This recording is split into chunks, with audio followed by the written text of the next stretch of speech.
My daughter-in-law made sure everyone at the wedding knew I was the pathetic spinster. She put me alone at the losers' table and spread cruel stories about how I was a pathetic spinster that not even the father of her own child wanted. But when a mysterious stranger whispered to me, "Pretend you're with me through dinner," the night that should have been the nightmare of my life turned into the sweetest revenge I could have ever imagined. But before we continue, make sure you're subscribed to the channel and write in the comments, where are you watching this video from? We love to know how far our stories are reaching. As I sat alone at the farthest table in the room, watching everyone have fun at my only son's wedding, I couldn't help but wonder how I got there. My name is Louise. I'm 42 years old, and I spent the last 23 years raising Michael alone after his father disappeared when he found out I was pregnant. It wasn't easy, but I managed to give my son everything he needed: love, education, and values. Michael grew up to become a talented lawyer. It was at the law firm that he met Chloe, an ambitious young woman from a traditional, wealthy family. From the first moment I met her, I felt that something wasn't right. She would look me up and down, as if she were sizing up some second-hand merchandise. Her comments were always loaded with a disdain she didn't even try to hide. "So, Louise, did you never think about getting married again? It must be so shard living like that," she would say with fake sweetness during family dinners. "Michael tells me you never got over being abandoned while pregnant. What a trauma, right? Some women just can't hold on to a man." I would always respond with a polite smile, swallowing my anger. I was happy raising Michael. Not everyone needs a partner to feel complete. Of course," she would reply with that venomous smile. It's what all the single women say to sleep better at night. Michael seemed not to notice these cruel jabs. He was completely enchanted with Chloe, and I didn't want to be the mother who interfered in her son's happiness. So I swallowed my concerns and tried to get closer to her, even when everything in me screamed to keep my distance. The wedding preparations began, and to my surprise, I was practically excluded from everything.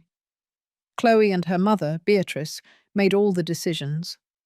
When I suggested helping with the invitations or the decorations, I was met with impatient looks. "Don't you worry, Louise," Beatrice would say with the same condescending tone as her daughter. "We have everything under control. You already have so much to worry about on your own. Besides, we want an elegant wedding, with a certain standard." The implication was clear. I didn't have the necessary refinement to contribute to the perfect wedding they were planning. The night before the wedding, during the rehearsal dinner, I felt the first real blow. Chloe gathered everyone to explain the table arrangements. "And Louise," she said, pointing to the seating chart in the hall, "you'll be at table 15, over there in the corner." I looked at the chart and saw that table 15 was the most distant from the main stage, practically hidden near the entrance to the restrooms. I noticed the pitiful glances from the other guests. "Wouldn't it be better if she sat at the main table?" Michael asked, finally noticing something was off. "She is my mother, after all." Chloe put on that rehearsed smile I knew so well. "Darling, the main table is only for couples. Since your mother is, well, you know, we thought it would be better to make her comfortable with other people in the same situation." Then she lowered her voice, but not enough for me not to hear. "We don't want her looking like an abandoned puppy in the official photos, do we?" Michael hesitated for a moment, but ended up giving in, as he always did. I realized then that the wedding would be just the beginning of a life where my son would always choose his wife's side, no matter how unfair it was. The morning of the big day, I tried to cheer myself up. I put on my navy blue dress, which I had bought especially for the occasion. I made sure to look impeccable. Hair, makeup, everything perfect. I wouldn't give Chloe the pleasure of seeing me defeated. The wedding itself was beautiful, I have to admit. The church was decorated with white and gold flowers, and my son was radiant at the altar. I cried when he said his vows, proud of the man he had become, yet fearful of the family he was joining. But it was at the reception where the humiliation truly began. Upon arriving at the elegant ballroom of the Mountain Ridge Resort, I was greeted by one of Chloe's bridesmaids, who led me to my table with a malicious smile. "Here is your table, Mrs. Louise," she said, pointing to a small table in the farthest corner of the room. "Chloe thought you would be more comfortable away from the center of attention. You know, single women of a certain age often feel out of place at these events." I sat down and observed who my table companions would be: an elderly lady who couldn't stop talking about her cats, a distant cousin of Chloe's who clearly had a drinking problem, and two bored teenagers who spent the whole night staring at their phones. No one bothered to speak to me. From my isolated corner, I could see Chloe circulating among the guests like a queen, occasionally stopping to whisper something and glance in my direction, followed by malicious giggles. I didn't need to be a genius to know I was the topic. "Poor Louise," I heard her say to a group of guests near my table, her voice deliberately loud enough for me to hear. "Can you imagine being abandoned, pregnant, and never finding a man again?"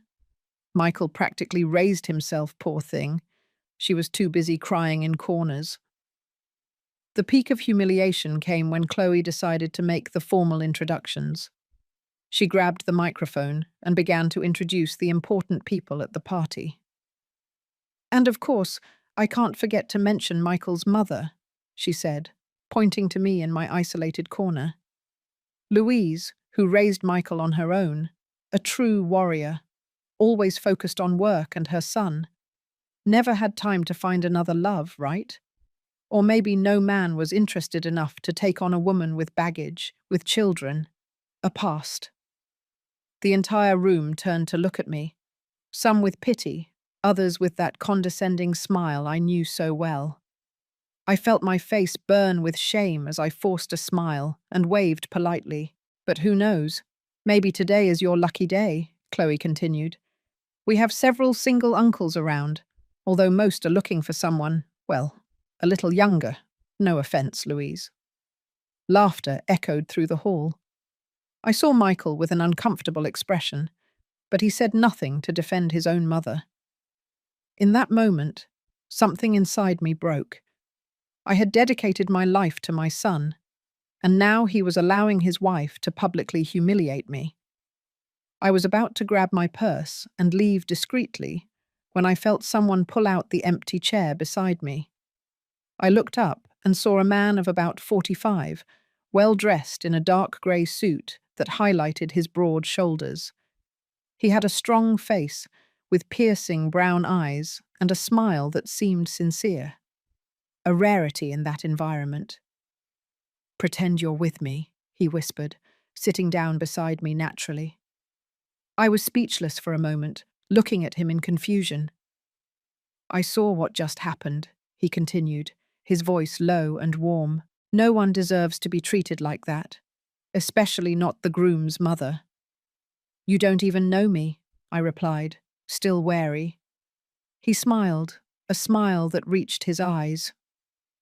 "I'm Arthur, a childhood friend of Chloe's father, but I clearly don't share the family's values. And you must be Louise, the incredible woman who raised that talented lawyer on her own." I felt something strange in my chest, a mix of surprise and gratitude for this stranger, who seemed to see beyond the stories Chloe was spreading about me. "Why are you doing this?" I asked. Arthur shrugged. "Let's just say I have a particular aversion to people who use their power to humiliate others. Besides," he added with a playful smile, "it would be an immense pleasure to be seen as the companion of the most elegant woman at this party." Something in the way he spoke, with such sincerity, made me feel beautiful for the first time that night. I looked at him for a long moment, weighing my options. Could I continue to sit alone, absorbing the humiliation, Or could I accept the help of this charming stranger and maybe, just maybe, give Chloe a taste of her own medicine? Okay, I finally replied. What's the plan? Arthur's smile widened. First, we're going to give them something to really talk about. He took my hand and kissed it delicately, his eyes fixed on mine. Do you trust me? For some inexplicable reason, I did. And that's how the night that would completely change the course of my life began. The effect was almost immediate. Arthur was clearly someone important. I noticed it from the looks of recognition he received from several guests. Soon, I saw Chloe watching us from the other side of the room, her face a mixture of confusion and irritation. She's watching us, I whispered to Arthur. Great, he replied with a wink. Let's give her something to watch. Arthur began to act as if we were a long-time couple.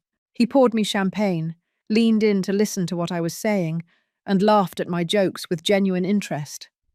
But most surprisingly, he was truly interested in what I had to say. So you started your own interior design business? He asked, genuinely impressed when I mentioned my small company. Yes, I started with small projects when Michael went to college. I needed something to keep me busy when the house felt empty, I explained, surprisingly comfortable sharing details of my life with this stranger. That's incredible, Louise. Raising a son alone is already a huge accomplishment. But to build a business at the same time, you're extraordinary. His words seemed sincere, without the condescending tone I had grown accustomed to. It was refreshing to be seen as someone admirable, not a charity case. As we talked, I noticed several people starting to watch us. The losers' table suddenly seemed like the most interesting place at the party. Even the teenagers put down their phones to pay attention to our conversation. Who is he? I heard one of Chloe's aunts ask another. I've never seen Louise with anyone before. That's Arthur Monroe, the other replied with a respectful tone. He owns that luxury hotel chain. What is he doing with her? The murmur spread quickly through the room. Arthur Monroe. Suddenly the name made sense. I had read about him in business magazines, a successful entrepreneur, known for his philanthropic work and his discretion regarding his personal life. And now, for all intents and purposes, he appeared to be my date. You're that Arthur Monroe? I asked in a low voice. He smiled, slightly embarrassed. Guilty.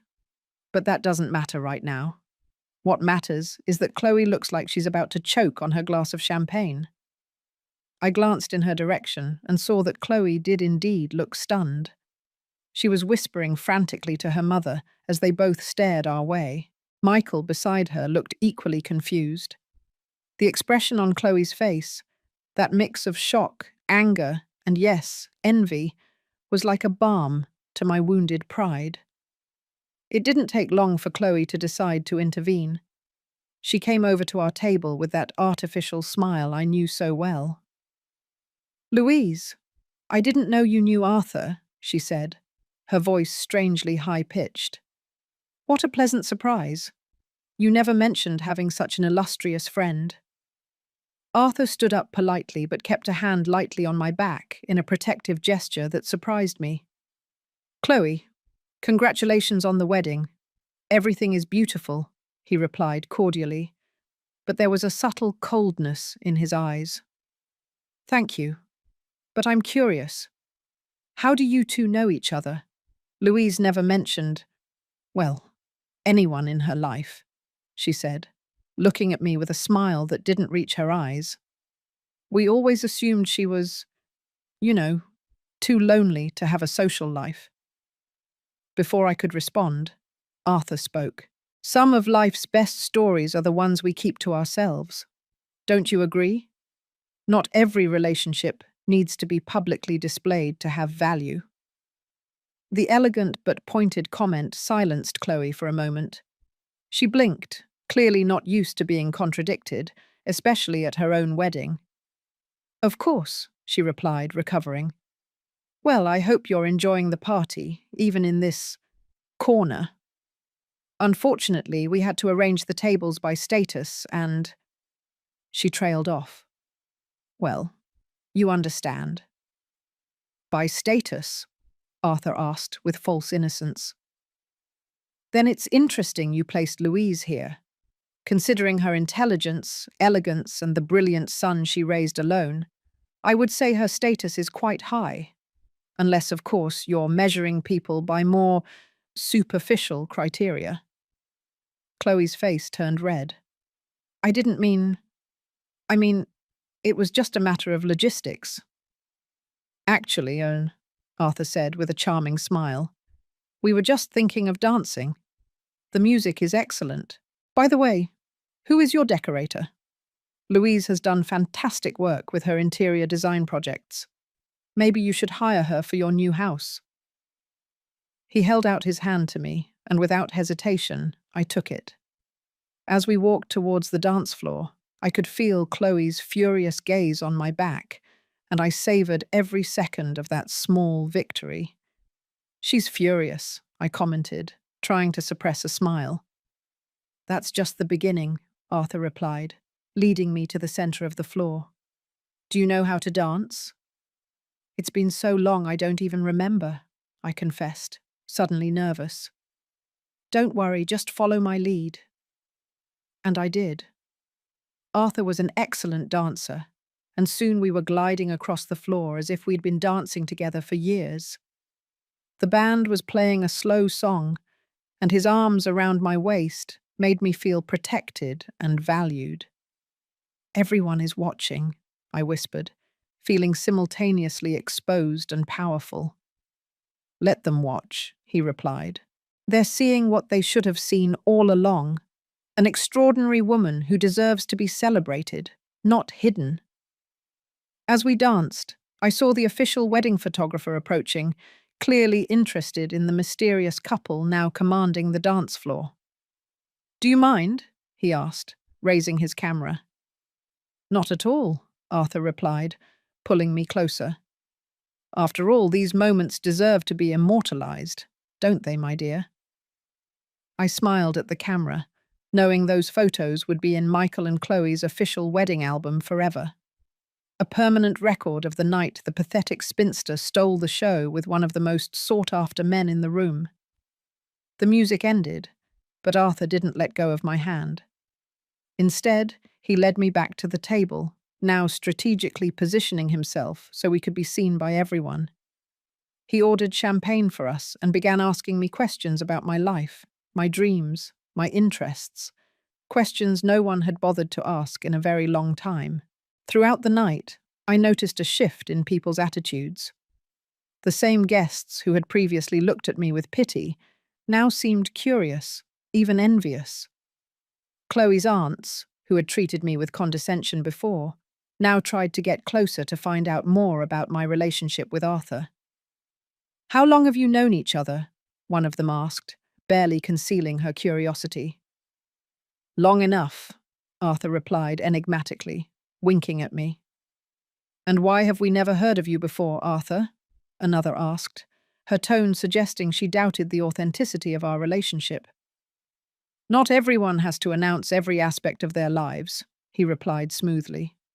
Louise and I prefer quality over publicity. Isn't that right, my dear? The quiet revenge was sweeter than I could have ever imagined. Every shocked glance, every confused whisper, every expression of disbelief from Chloe's friends and family felt like a small victory. The night continued like that, with Arthur by my side, making me feel like the guest of honor instead of the pathetic single mother who should be hidden away. I saw Chloe's face get redder and redder with rage every time someone mentioned what a lovely couple we made. But the real turning point came during the traditional bouquet toss. All the single ladies to the dance floor, the DJ announced. I stayed where I was, with no intention of participating in a tradition that would only serve to reinforce my available and desperate status in Chloe's eyes. Come on, Louise, Chloe called out, her tone falsely cheerful. Who knows, maybe it's your lucky day. Maybe you'll finally get a man after all these years. It was a trap. I knew it. She wanted to humiliate me one more time, putting me in the middle of much younger women, all eager to catch the bouquet. But before I could respond, Arthur stood up. Actually, he said, his voice calm but projected enough for everyone to hear, I don't think Louise needs luck or a bouquet to validate her worth. She already has everything a person could want: integrity, talent, beauty, and a generous heart. Things that, unfortunately, not even a fairy tale wedding can guarantee for those who don't possess them naturally. A stunned silence fell over the room. I saw Chloe's face contort with rage, and for a moment, I felt a satisfaction I had never experienced before. It wasn't just about defending my honor, it was about someone finally exposing Chloe's cruelty for what it really was. She tried to laugh it off, as if it were all a big joke. Oh, come on. It's just a fun tradition. Some traditions, Arthur replied, only serve to perpetuate outdated ideas, like the notion that a woman needs a man to be complete, or that a bride has the right to humiliate guests at her own wedding. There were some murmurs of agreement from the crowd. Chloe seemed to shrink several inches, her queen of the ball glow suddenly extinguished. Michael approached us, his face a mixture of confusion and concern. Mom, what's going on? It was the first time that night he had really spoken to me. I looked at my son, the boy I raised with so much love, and felt a mix of love and disappointment. Nothing, dear, I replied calmly. I'm just enjoying the party with Arthur. You never mentioned an Arthur, Michael said, looking suspiciously at the man beside me. Arthur extended his hand to Michael. Arthur Monroe. A pleasure to meet Louise's son. She talks a lot about you. She's proud of the man you've become, though perhaps a little disappointed in your ability to stand by silently while your mother is publicly ridiculed. Michael had the decency to look ashamed. He shook Arthur's hand automatically, clearly surprised. Monroe? As in Monroe Enterprises? The one and only, Arthur confirmed with a friendly smile. I hope you value your mother as much as she deserves, Michael. Women like Louise are rare, strong enough to raise a son alone, kind enough to tolerate insults for the love of that son, and gracious enough not to ruin your wedding, even when it would be completely justifiable. I saw something shift in my son's eyes. Recognition, perhaps shame.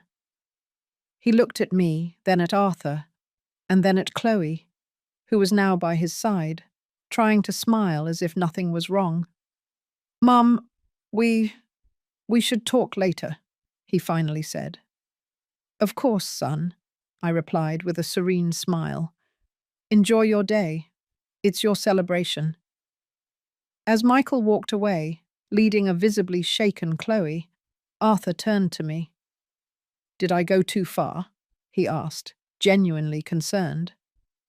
It was perfect, I replied, feeling a wave of liberation wash over me.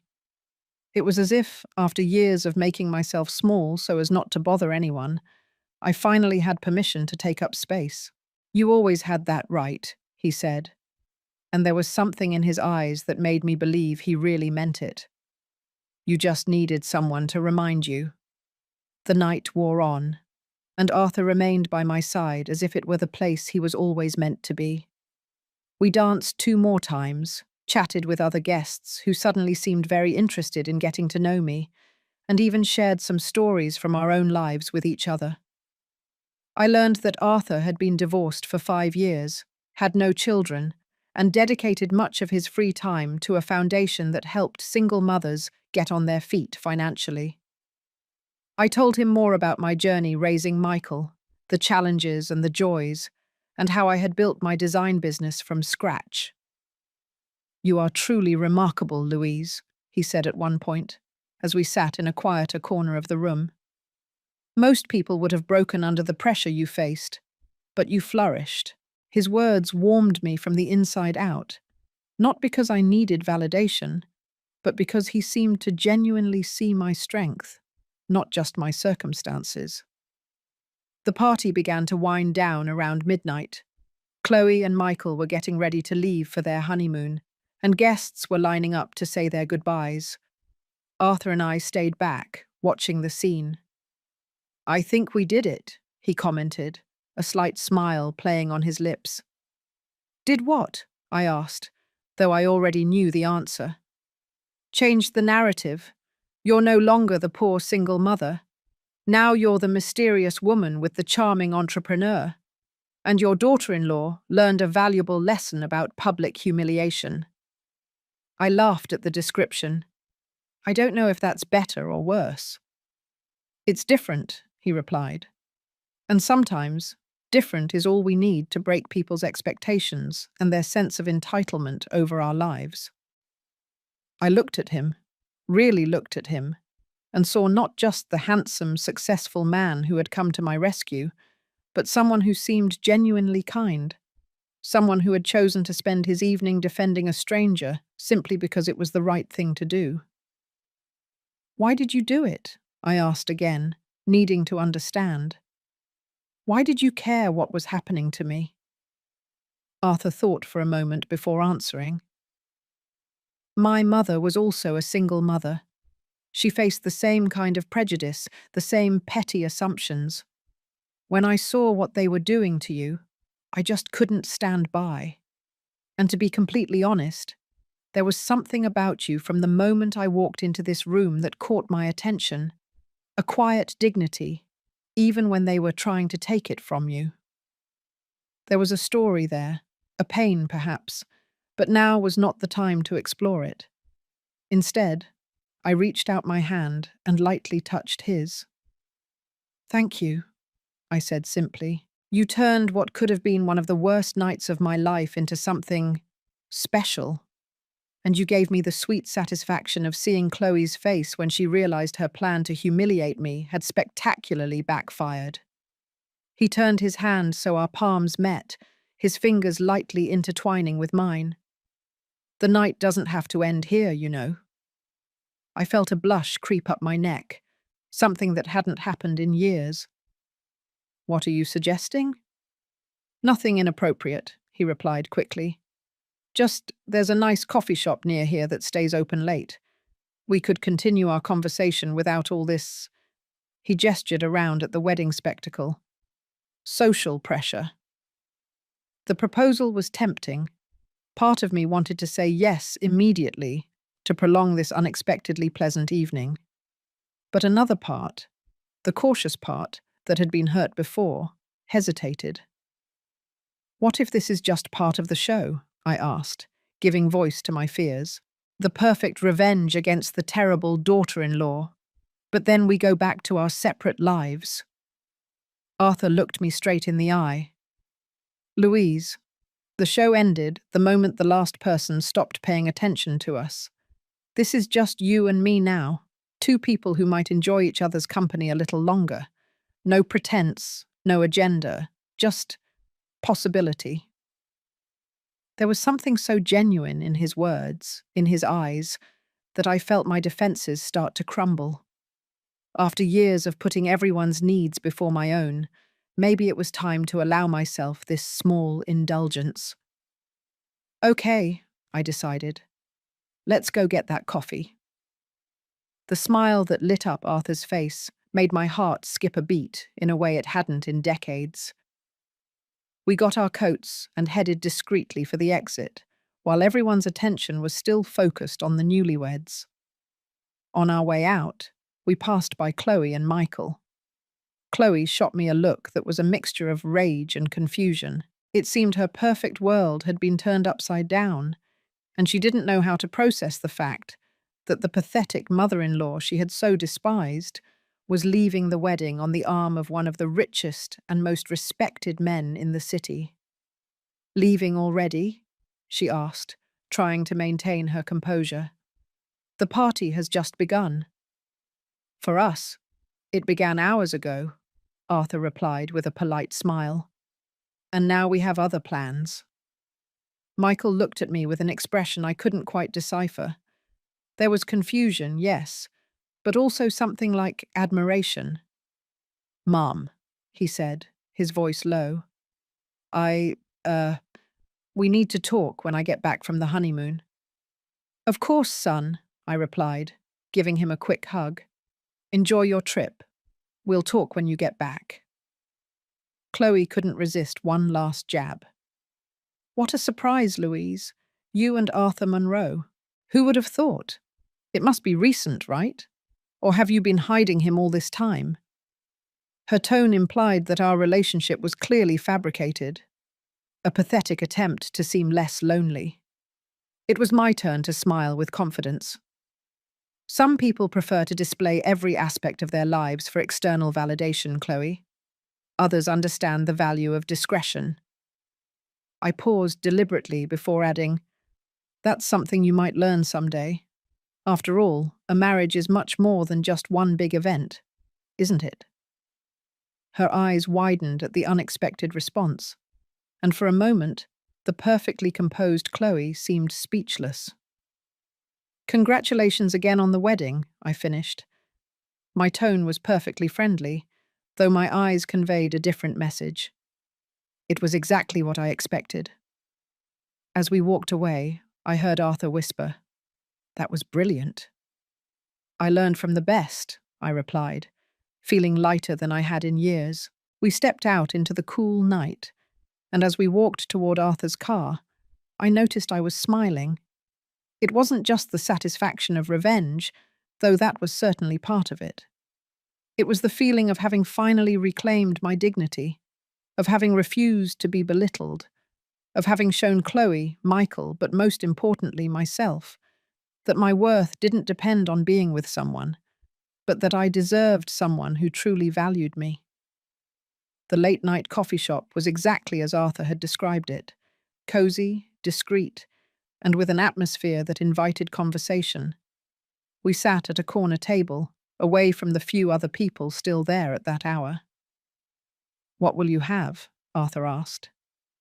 "A cappuccino would be perfect," I replied, still feeling slightly unreal, as if I were living someone else's life.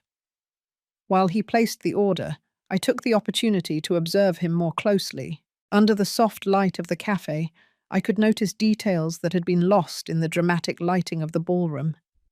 The small lines at the corners of his eyes when he smiled, indicating a life of genuine expressions. The way his hands moved with confidence but without arrogance. The absent wedding ring on his left finger, confirming his story of divorce. "Are you analyzing me?" he asked with a smile when he turned his attention back to me. I was caught off guard, but decided to be honest. "Yes, I'm trying to figure out who Arthur Monroe really is when he's not playing the role of a knight in shining armor, avenging single mothers at hostile weddings." He laughed, a rich and genuine sound. "Fair enough. Ask whatever you want to know." "Why did you really help me tonight? The whole truth?" Arthur took a sip of the espresso he had ordered, considering my question. "The whole truth has several layers," he began. "Yes, my mother was a single mum, and seeing how you were being treated infuriated me. But also—" He paused, as if deciding how much to reveal. "I also saw something in you that caught my attention even before the whole scene with the microphone." "What?" I asked, genuinely curious. "Dignity," he replied simply. "You were sitting at that horrible table, clearly segregated, but you held your head high. You weren't hiding, or begging for attention or pity.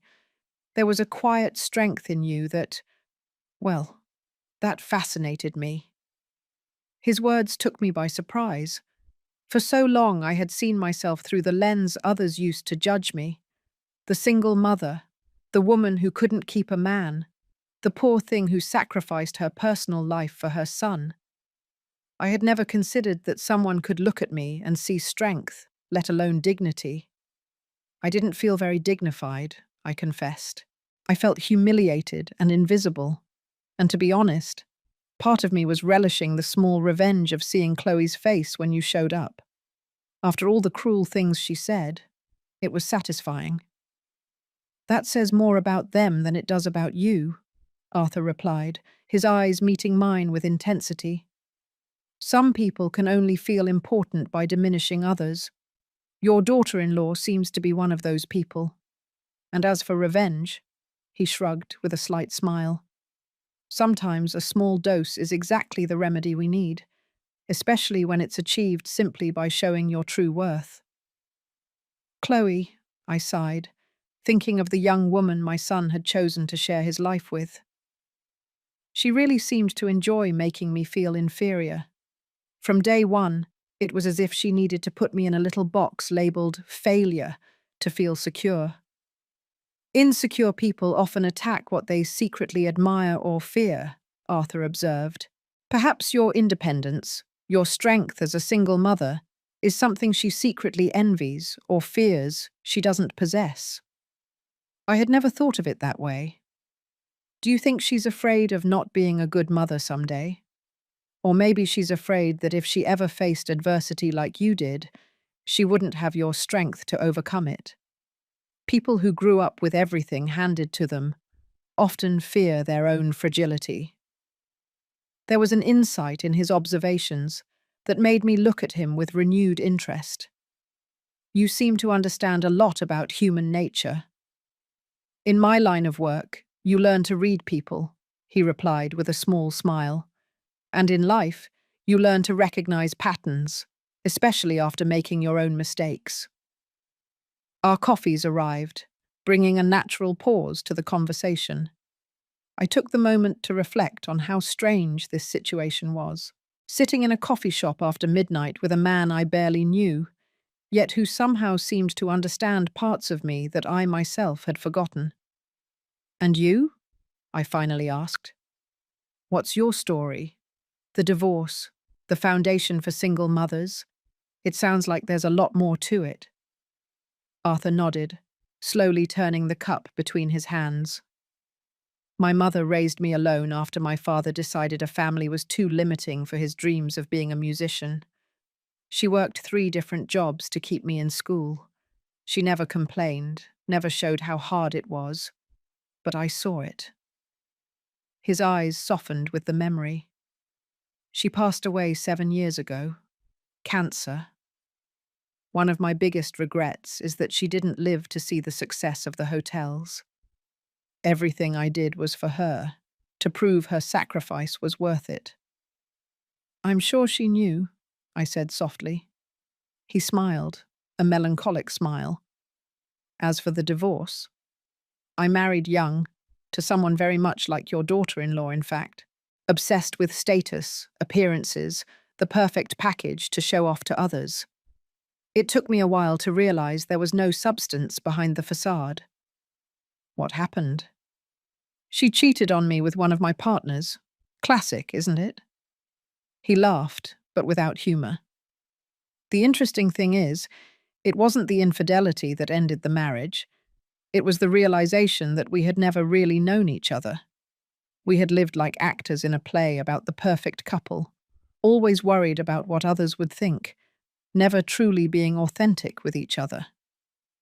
That struck a chord with me.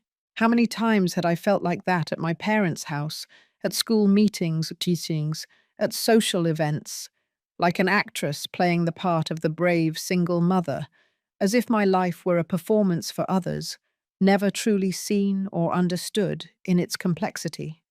Since then, Arthur continued, I decided I prefer uncomfortable honesty to comfortable falsehood, which explains why I couldn't stand by and watch the show your daughter-in-law was putting on at your expense, and why I'm here with you now, talking about things I don't usually share on a first date.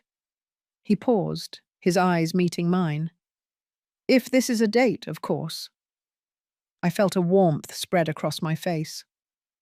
What if it is? I asked, surprising myself with my boldness. Then I would say I'm having the best first date of my life, he replied with a smile that made my heart race, even if the circumstances were unconventional. Unconventional is a polite way of putting it, I laughed. Who would have thought my best date in decades would start with a public humiliation at my son's wedding? Life has a peculiar sense of humor, Arthur agreed.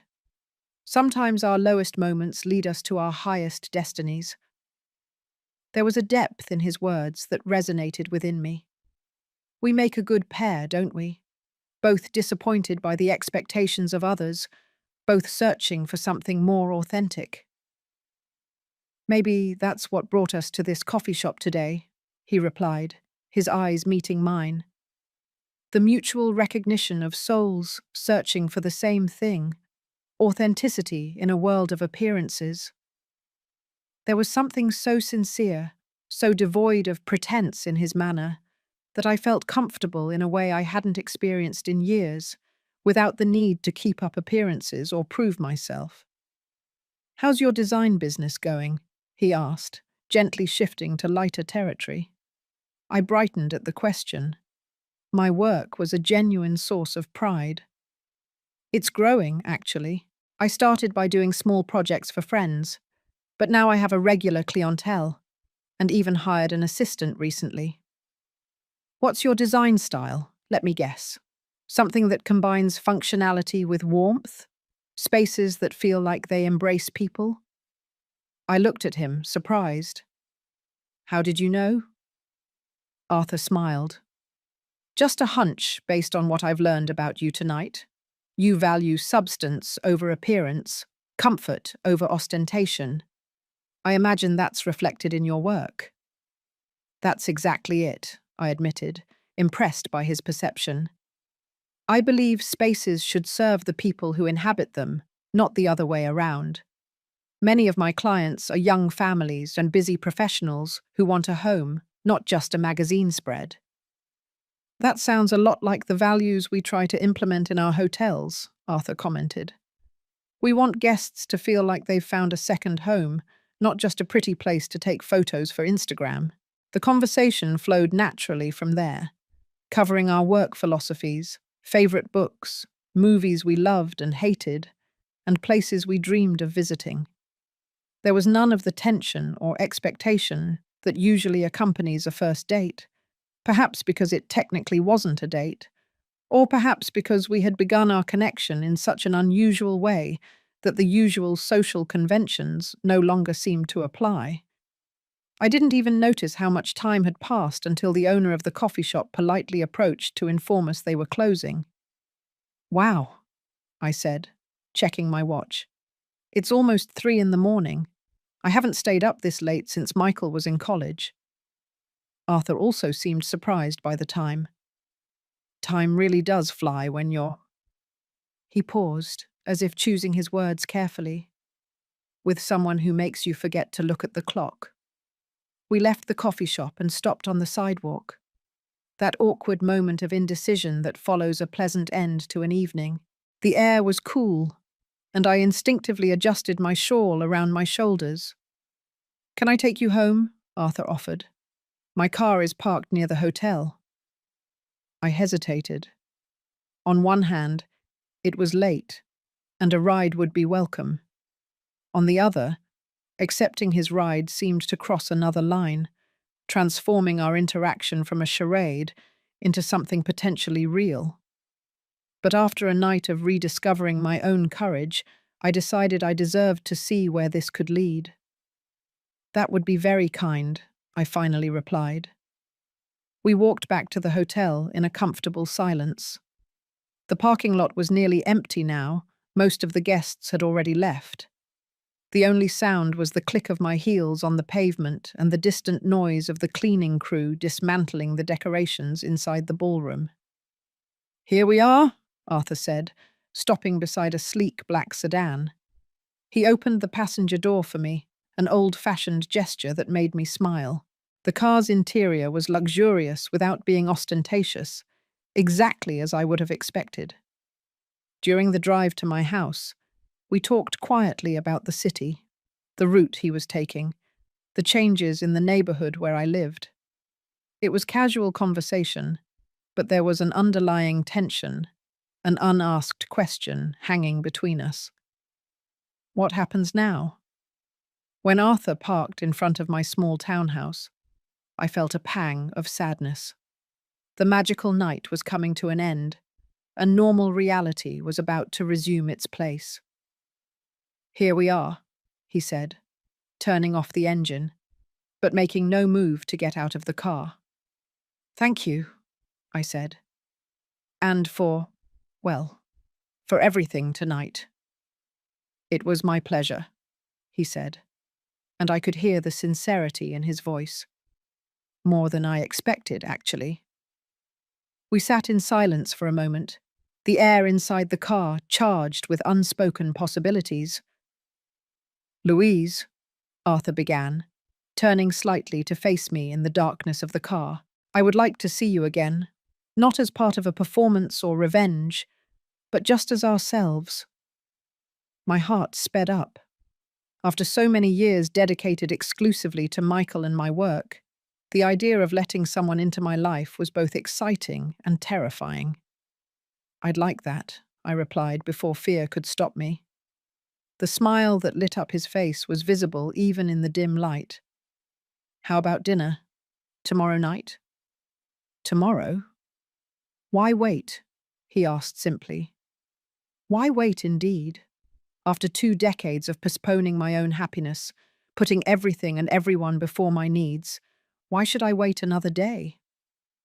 "Tomorrow would be perfect," I agreed. Arthur got out of the car and walked around to open my door. As we walked to my front door, I felt a wave of gratitude for this strange turn my life had taken. What had started as a night of humiliation had transformed into something completely unexpected. "So, until tomorrow," he said when we reached my door. "Until tomorrow," I repeated, feeling strangely young again. For a moment, I thought he might kiss me, and I was surprised to find myself wishing he would. Instead, he took my hand and brought it to his lips, in a gesture that somehow managed to be both old-fashioned and intensely present. "Good night, Louise," he said, his voice low and soft.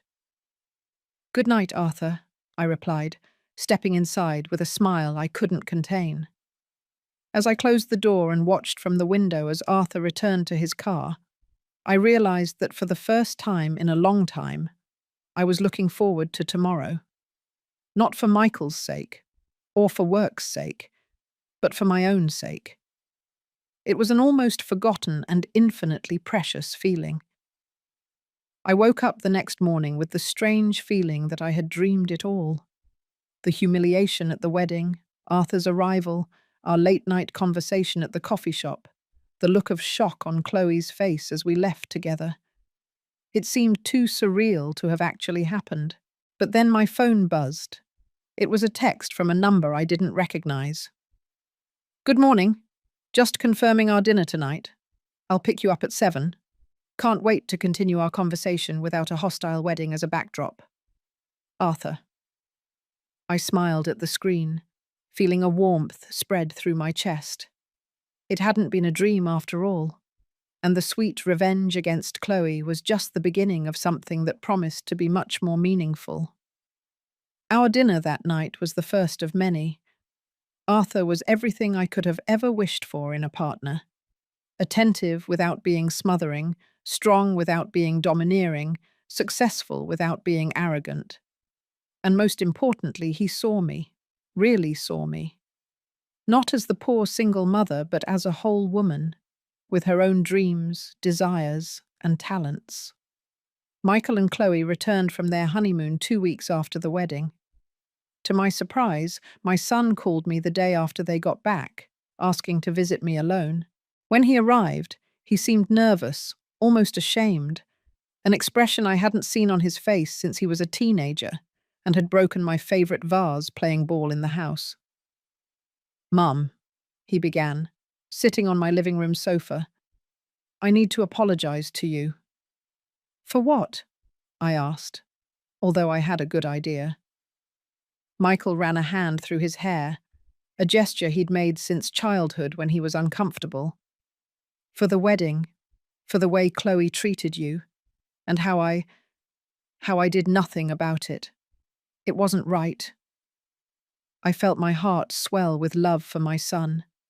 Despite everything, he had realized his mistake, and that meant a lot to me. Thank you for saying that, I replied softly. It means a lot to me. Chloe and I had a long talk during the honeymoon, he continued. She, well, she wants to apologize too. I think seeing you with Arthur Monroe made her realize she had completely misjudged you. I couldn't help but smile at the irony. So it took a rich and successful man for her to see me as a person worthy of respect? Michael had the decency to look ashamed. It wasn't just that. It was the way he talked about you, how he defended you.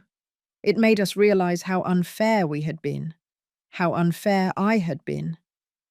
He paused, seeming to gather his courage. But are you and he, really together? Or was it just what? I asked, a part of me wanting him to verbalize his suspicion. Just to show Chloe she was wrong? A kind of revenge? I considered his question. Initially, yes, I admitted honestly.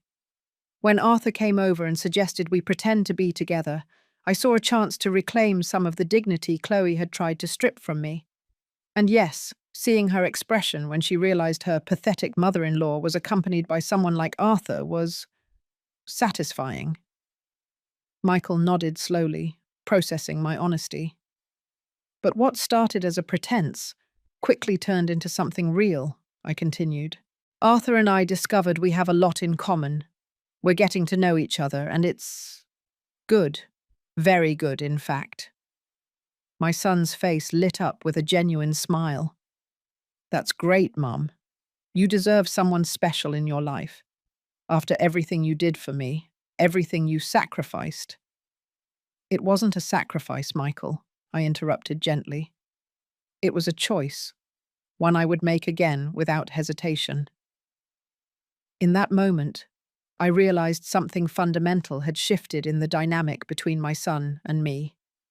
For the first time since he was a child, Michael was seeing me not just as his mother, the person whose identity was defined by caring for him, but as a complete woman, entitled to her own happiness.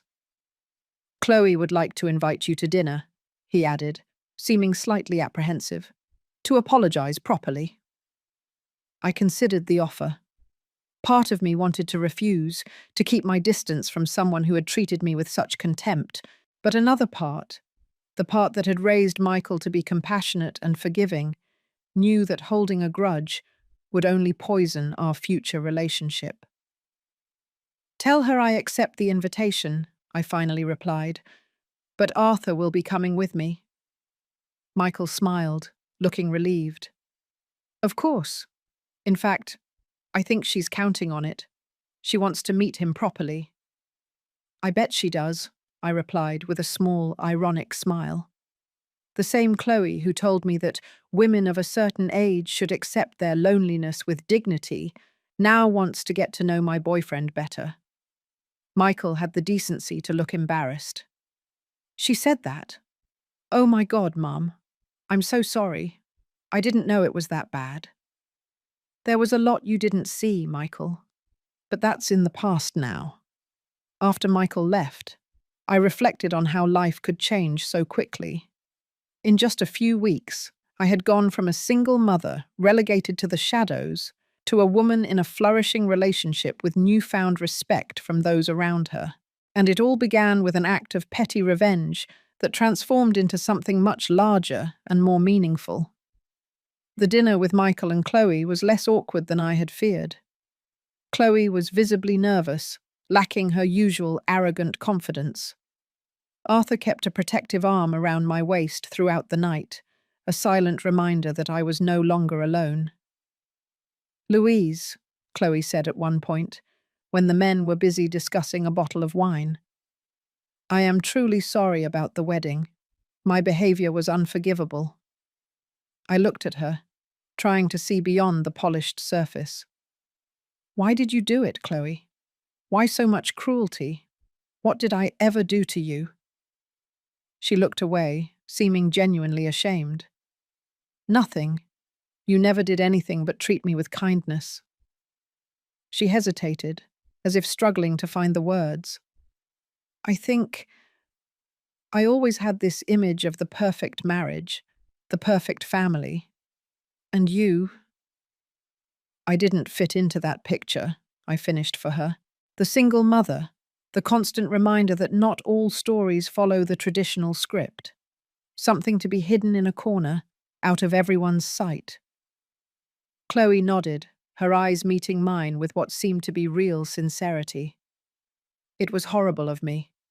I have no excuse for what I said, for the cruel things I spread about you, as if you being a single mother was some kind of moral failing, and not an act of incredible strength. Do you know what's most ironic? I asked. If you had just treated me with respect, I would have never met Arthur. It was your cruelty that, in the end, brought me this new happiness. Chloe's eyes widened slightly at that revelation. You two? You didn't know each other before the wedding? No, I replied simply. Arthur saw me alone, heard the terrible things you were saying, and decided to intervene. What started as an act of kindness blossomed into something more. She looked genuinely shocked. So you weren't— It wasn't all a plan to make me look bad? I laughed softly. Chloe, you didn't need any help looking bad that night. But no, it wasn't a plan. It was just the universe working in mysterious ways. Sometimes, our worst moment leads us to our best destiny. In the following months, my relationship with Arthur blossomed, while my relationship with Chloe slowly transformed into something more respectful, if not exactly warm. Michael watched this evolution with evident relief, clearly happy to no longer be torn between the two most important women in his life. A year after we met at that wedding, on a quiet Sunday morning, Arthur asked me to marry him during breakfast on the terrace of his country house, the same place where we had taken our first walk together. You transformed my life, Louise, he said, holding my hands in his. Before I met you, I had success, but I had no real purpose. You showed me what it means to truly love someone, not for their image or status, but for their heart, their mind, their essence. With tears in my eyes, I accepted. Not because I needed a man to complete my life, but because I had found someone who truly saw me, valued me, and loved me exactly as I was. When we announced our engagement, Chloe's reaction was almost comical, a mixture of shock, envy, and a desperate attempt to seem genuinely happy for me. How wonderful, Louise, she exclaimed, with that tight smile that never reached her eyes. Who would have thought, right? After so much time alone. Yes, Chloe, I replied serenely. Sometimes life surprises us. The important thing is to be open to those surprises instead of being trapped by judgments and prejudices. She had the decency to blush. Our wedding was an intimate celebration, with only the people who truly mattered. Michael was Arthur's best man, and to my surprise, Chloe and I had developed a civil enough relationship that her presence didn't ruin the day.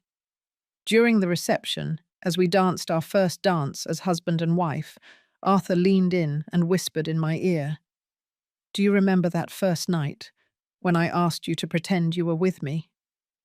I smiled, remembering the moment that changed everything. How could I forget? It was when I started to win back my dignity. And I started to find my heart again, he replied. Who would have thought that an act of petty revenge against a cruel daughter-in-law could lead to so much love? I rested my head on his shoulder, feeling complete in a way I had never experienced before. Sometimes it takes a moment of theatre to find the deepest truth. And sometimes the best revenge isn't just living well, it's finding a happiness you didn't even know you were looking for. Every now and then, I still think about that night at Michael and Chloe's wedding, about the humiliation I felt, the isolation, the anger. But now I see that moment not as a wound, but as a turning point. If Chloe hadn't tried to belittle me, Arthur would never have approached. If we hadn't pretended to be together, we never would have discovered how much we truly belonged to each other. Life has a strange sense of humor sometimes. What begins as our greatest humiliation can transform into our greatest blessing. What seems to be our lowest moment may just be the universe positioning us exactly where we need to be to find our greatest joy. On the second anniversary of our marriage, Arthur and I decided to throw a party at our house, an elegant but cozy celebration, very different from the ostentatious spectacle that had been Michael and Chloe's wedding.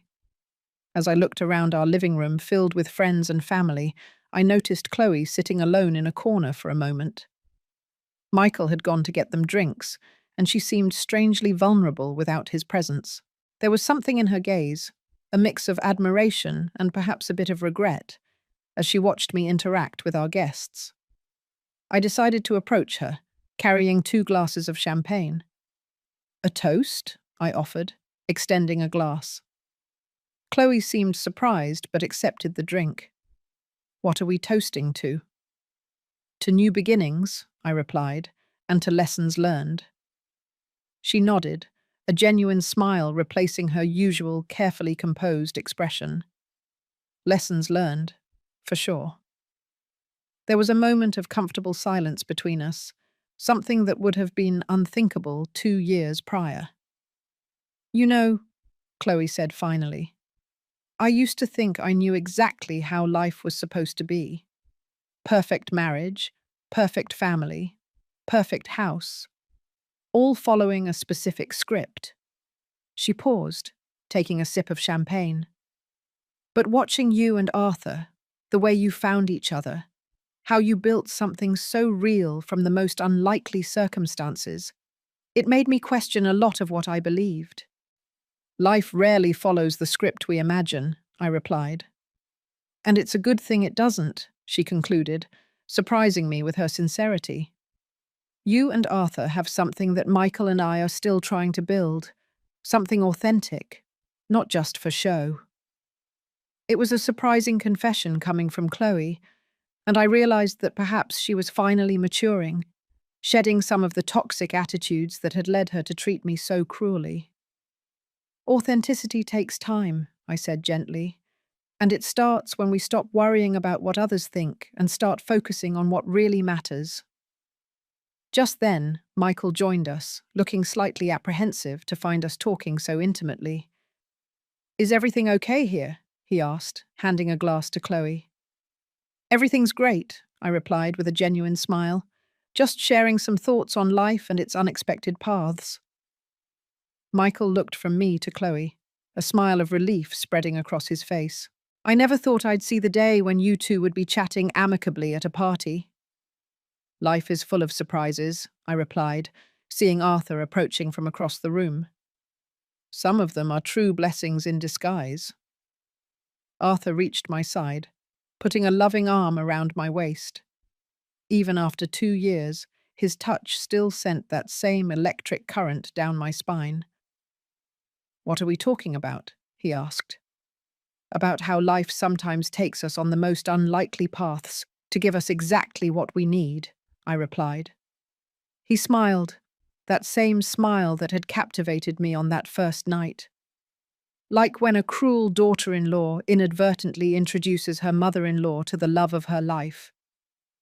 Chloe blushed deeply, but there was a reluctant smile on her lips. "I think I deserve that." Or like when a kind stranger whispers, "Pretend you're with me," and ends up finding much more than he expected, I added, looking at Arthur with all the love I felt. "Some call it coincidence," Arthur replied, his eyes meeting mine. "I prefer to call it fate." As we moved away to greet other guests, I couldn't help but reflect on the incredible journey that had brought me here. From a single mother struggling to raise a son alone to a fulfilled, loved, and respected woman.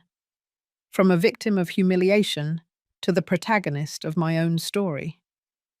The revenge had been sweet, yes, Seeing the shock on Chloe's face when Arthur sat beside me, watching her envy as we left the wedding together, witnessing her humiliation when she finally realized the wrong she had done. But the real victory wasn't the momentary revenge. It was discovering that I deserved more, that I was worthy of respect, love, and happiness. A few months after that party, I received surprising news. Michael and Chloe were expecting their first child. Despite our complicated past, I felt a genuine joy at the news. I was going to be a grandmother. When Chloe called me personally to tell me, I sensed a hesitation in her voice. "There's something else," she said, after sharing the details about the pregnancy. "Michael and I would like for you to be an important presence in the baby's life. Not just as a grandmother, but as a role model of strength and resilience." She paused, her voice becoming softer. I didn't have that in my life. A woman who showed that it's possible to face adversity with dignity. And if our baby is a girl, well, I want her to have better role models than I did. Her words took me completely by surprise. Of all the turns my life had taken in recent years, this was perhaps the most unexpected. Chloe not only acknowledging me as an important part of the family, but actively valuing me for the qualities she had once despised. "It would be an honor," I replied, sincerely moved. When I hung up the phone, I found Arthur watching me with a smile. "Good news?" he asked. "The best," I replied. "I'm going to be a grandmother. And it seems Chloe has finally understood that being a single mother wasn't my weakness. It was my greatest strength." Arthur hugged me from behind, resting his chin on my shoulder. "Life really has an incredible way of coming full circle, doesn't it? The woman who tried to humiliate you for being a single mother now wants you to teach her child values." "Or daughter," I corrected with a smile. And yes, it's a beautiful irony. 6 months later, I was in the hospital holding my newborn granddaughter, a little girl that Chloe and Michael decided to name Louise in my honor. As I looked at that perfect face, I felt Arthur beside me, his presence constant and comforting. "She's beautiful," he whispered, "just like her grandmother." I looked at Michael, who was watching his daughter with the same look of unconditional love I had felt when he was born. I looked at Chloe, now without makeup, without her expensive jewelry, just an exhausted but radiant new mother. And I realized that perhaps the true circle life had closed wasn't about revenge or justice, but about healing and renewal. "You know," Arthur said as we left the hospital that night, 3 years ago, if someone had told me I would be married to the most incredible woman I'd ever met, and that we would have a granddaughter with her name, I would have found it impossible." "Life is full of impossibilities that become reality," I replied, squeezing his hand. "Especially when they start with 'pretend you're with me,'" he added with a smile. As we walked to the car under the starry sky, I reflected on the extraordinary journey that had brought me to that moment. What had begun as an act of petty revenge against a cruel daughter-in-law had transformed into the greatest blessing of my life. Sometimes our greatest pain leads to our greatest joy. Sometimes, in the moments when we feel most humiliated, most vulnerable, is when the universe is preparing our greatest gift. And sometimes, when we pretend to be who we want to be, we discover that person was inside us all along, just waiting for the chance to emerge. The revenge had been sweet, yes, but the love, acceptance, and fulfillment that came after were infinitely sweeter. And in the end, the best revenge wasn't seeing Chloe humiliated, but seeing myself finally valued, loved, and celebrated exactly as I always deserved to be. Now, if you liked this story, click on this next video that is appearing on the screen, because in it is a story of betrayal and revenge like you've never seen before.